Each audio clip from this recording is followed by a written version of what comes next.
Double engine সরকারের তথাকথিত উন্নয়নের নমুনা দেখে সাধারণ মানুষের চোখ কপালে উঠছে। এক বছর অতিক্রম হতেই 208 নং জাতীয় সড়কের বিভিন্ন জায়গায় বিপজ্জনক ভাঙন শুরু হয়েছে। কমলপুরের মানিক ভান্ডার থেকে খোয়াই বেহালা বাড়ি হয়ে 208 নং জাতীয় সড়কটি খোয়াইয়ের উপর দিয়ে আগরতলা অবধি এসেছে। প্রায় 80 কিলোমিটার দীর্ঘ রাস্তার মধ্যে খোয়াই সুবল সিং পাহাড়ের অংশ বাদ দিলে বাকি অংশে জাতীয় সড়ক নির্মাণ কাজ প্রায় শেষ হয়ে গিয়েছে। কিন্তু বছর অতিক্রান্ত হতে না হতেই খোয়াই বেহালা বাড়ি থেকে বাজাই বাড়ি হয়ে জাম্বুরা পর্যন্ত 208 নং জাতীয় সড়কের বিভিন্ন স্থানে বিপজ্জনক ভাঙন দেখা দিয়েছে। প্রতিদিন এই জাতীয় সড়ক ধরে শত শত মালবাহী ট্রাক, যাত্রীবাহী গাড়ি আসা যাওয়া করছে।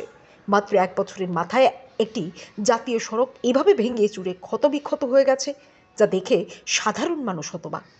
রাস্তা জুড়ে বড় বড় গর্ত তৈরি হবার পাশাপাশি বহু স্থানে রাস্তা কয়েক ফুট বসে গেছে। অভিযোগ, নিম্নমানের 2 নম্বরই কাজের কারণেই জাতীয় সড়কের এই বেহাল অবস্থা। আচ্ছা, রাস্তার এরকম কেন অবস্থা? রাস্তা এমন কেন ব্যবহার হচ্ছে, বিগত 6 মাস ধরে এমন অবস্থায় আছে। এর মধ্যে আগে ভালো আসলো, এখন এই রকম মানে রাস্তা দিয়ে আসা যাওয়া করতে পারে না লোক। এর মধ্যে ধুলাবালি।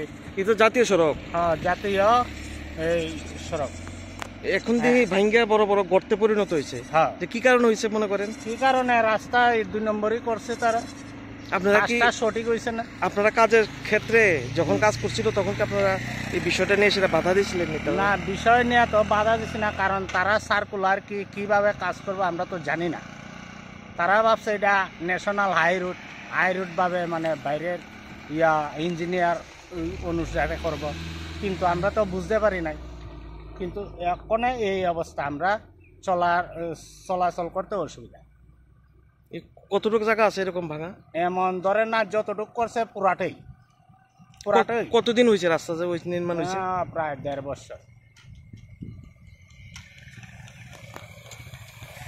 এই দেখেন অবস্থা, এখানে শুধু না, আরো সামনে আছে, ওই সামনে আছে পুরাটাই।